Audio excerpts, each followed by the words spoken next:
नमस्कार दोस्तों, स्वागत है आपका हमारे YouTube चैनल पर। आज हम बात करेंगे एक ऐसे ग्रंथ के बारे में जो विश्व का सबसे प्राचीन ग्रंथ माना जाता है। उसका नाम है ऋग्वेद। ऋग्वेद संसार का सबसे प्राचीन ग्रंथ ही नहीं बल्कि संपूर्ण मानव सभ्यता के बौद्धिक, आध्यात्मिक और सांस्कृतिक विकास का आधार भी है।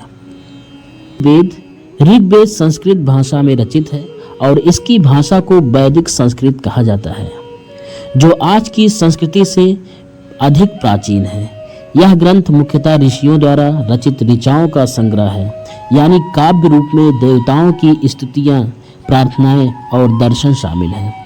ऋग्वेद में कुल 10 मंडल, 1028 सूक्त और लगभग 10,600 ऋचाएं हैं।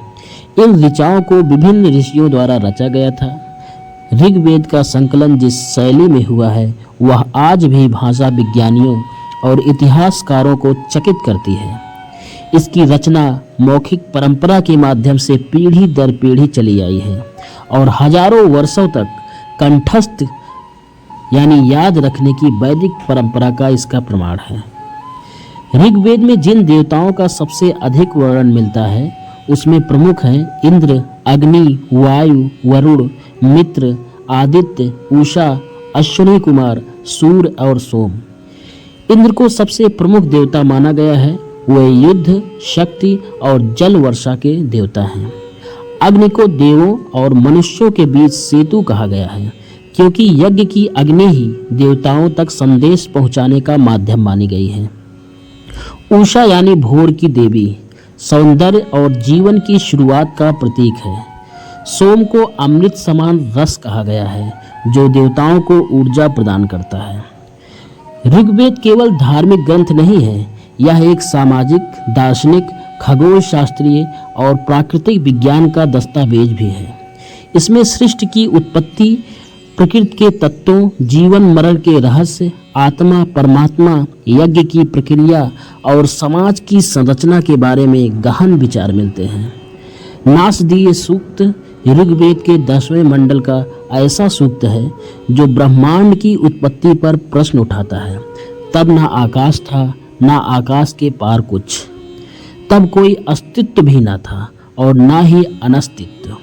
यह आज के भौतिक विज्ञानी और ब्रह्मांड वैज्ञानियों को भी चकित करता है। ऋग्वेद में वर्णित पुरुष सूक्त अत्यंत प्रसिद्ध है, जिसमें ब्रह्मांड को एक विराट पुरुष के रूप में दर्शाया गया है, जिसमें चारों वर्णों की उत्पत्ति मानी जाती है: ब्राह्मण, क्षत्रिय, वैश्य और शूद्र। इसी में सर्वम खलविंदम ब्रह्म जैसी अवधारणाएं जन्म लेती हैं कि समस्त संसार ही ब्रह्म है। गायत्री मंत्र भी ऋग्वेद से ही लिया गया है। ओम भूर्भुवः स्वः तत्सवितुर्वरेण्यम, जो आज भी संपूर्ण हिंदू धर्म में सबसे पवित्र मंत्र माना जाता है। ऋग्वेद में अनेक स्त्रियों की भी रचनाएं सम्मिलित हैं, जैसे घोषा, लोपामुद्रा, अपाला आदि। ये ऋषिकाएं वैदिक ज्ञान में पारंगित थी और कई सूक्तों की रचयिता रही हैं। इससे स्पष्ट होता है कि वैदिक काल में स्त्रियों को भी शिक्षा और ज्ञान अर्जन का समान अधिकार प्राप्त था। वैदिक समाज में यज्ञ, ऋतुचक्र, गौपालन, गाय के प्रति श्रद्धा, प्रकृति पूजन और परंपराएं प्रचलित थी। यह एक वैज्ञानिक पक्ष भी है। इसमें जल शुद्धिकरण, वायुमंडल की महत्ता, सूर्य की गति, नक्षत्रों की जानकारी, ऋतुओं के क्रम, चिकित्सा, जड़ी बूटियों, स्वास्थ्य के नियमों और ध्वनि विज्ञान का उल्लेख मिलता है। मंत्रों के उच्चारण में छंद और स्वर विज्ञान इस प्रकार गूंथे गए हैं कि उनका मन और शरीर दोनों पर प्रभाव पड़ता है। यही कारण है कि आज भी वेद मंत्रों का जाप ध्यान और योग के साथ किया जाता है। ऋग्वेद के महत्व को केवल भारत तक सीमित नहीं किया जा सकता। मैक्स मूलर, ग्रिफिथ जैसे अनेक पश्चिमी विद्वानों ने इसका अनुवाद किया है। इसे मानव इतिहास की सबसे अद्भुत कृति बताया।